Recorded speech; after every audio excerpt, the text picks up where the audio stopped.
Amen. Amen.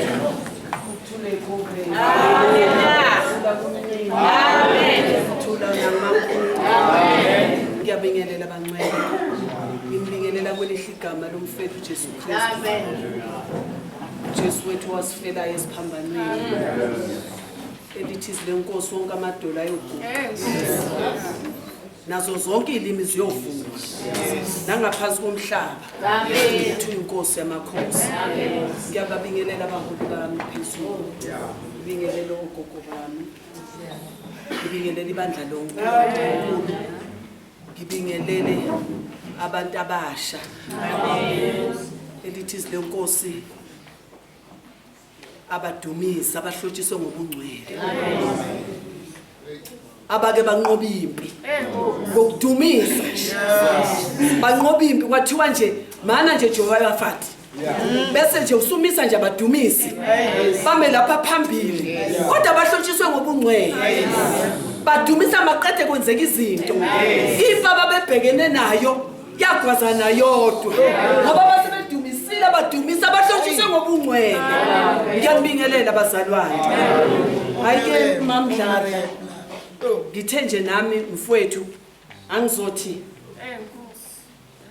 forward ever amen backward never amen mfowethu singakayishaya intamba siye emuva siyaphambili amen akukhathalekile ukuthi kwenzekani endleleni uvukani ngoba lithe izilenkosi endleleni ehamba abangcwele akuyi ukuvuka ngisho isilwane esikhahlela manje sihamba nje ngale ndlela sithembile ukuthi sinalo uNkulunkulu osigadile ukuthi endleleni yethu akuzukuvuka noma izinto zingavuka kodwa thina sizohlala enkosini bazalwane. Haleluya bangcwele. Ngizocela ubaba wami asivulele izi angifundele lapha. Haleluya bazingcwele. Amen. Siyafunda ke bazalwane incwadi yethu kukaJoshua chapter noma isahluko u1 sifunde evesini lika 7. Haleluya. Ngaphansi kwesihloko esithi uJehova uyala uJoshua ukuwela iJordan. Haleluya. uJehova uyala uJoshua ukuwela iJordan. Haleluya. Sifunda uverse 7 athi qina kuphela ume isibindi kakhulu uqaphele ukwenze ngokomthetho wonke akuyala ngawo uMose inceku yami ungaphambuki kuwo ngakwesokunene noma ngakwesokhohlo ukuba ube nempumelelo noma phi lapho uya khona. Mangabe uMose sihambile nabantwana bakaIsrayeli sekufika isikhathi sokuthi seyadlula emhlabeni. uMose naye uhamba nje ngoba uNkulunkulu wayengasamlalelanga bazalwane. uMose wayenikeza umthetho. Wayenganikezanga umyalelo. Wayenikeza umthetho wokuthi lo mthetho lo uzohamba ngawo indlela yonke. Manje uMose abantwana bakaIsrayeli mase bemhlupha endleleni bayamhlupha abantwana bakaIsrayeli endleleni usezuyacanuka uyahamba yokhuleka entabeni ukukhuluma noNkulunkulu uthi bayangihlupha bayakhala abanye baze bathi kwakungcono lapha sasikhona. Uyabuya uMose noma uNkulunkulu akasezwe noma uMose semnikeza uNkulunkulu engasafuna ukuthi enze umthetho esefanele ukuthi akhulume izwi. Manje uMose yena sowenza umthetho nje endleleni ngoba usecasukile bazalwane. Abantwana bakaIsrayeli sebamhlukumezile. Uthi uNkulunkulu ukhuluma kuledwana. Amen. Uthi kuzophuma ukuthi kuphuma amanzi.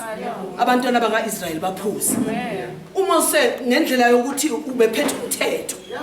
Umthetho bazalwane usushaya ngenduku. Ushaya idwana. Uthi uNkulunkulu angikhulumanga kuwe. Uthi shaya. Bengithe khuluma izwi kubantwana bakaNkulunkulu. Usethi ke ngalokho awusezuqhubeka nabo. Usezothatha kuJoshua. Aqhubeke nabantwana bakaIsrayeli abalwelisa ulwandle olubovu. Endleleni bazalwane sihambe ngomthetho. Umthetho ngiyawuthanda bazalwane. Noma uMose ahamba endleleni wawulahlekela umthetho. Ngiyawuthanda umthetho ngoba umthetho uyamgcina umuntu. Ugcina endleleni ngiyabona umntwana mayephuma ekhaya eyaliwe. Ephuma ekhaya enomthetho.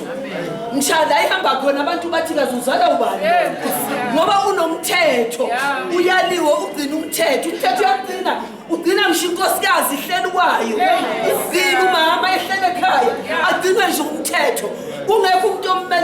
ubusuku kodwa nje manje nje umthetho. Manje bazalwane la sibuka uJoshua uthi ubaba uNkulunkulu uthi qina uma isibindi. Uthi qina kakhulu uma isibindi.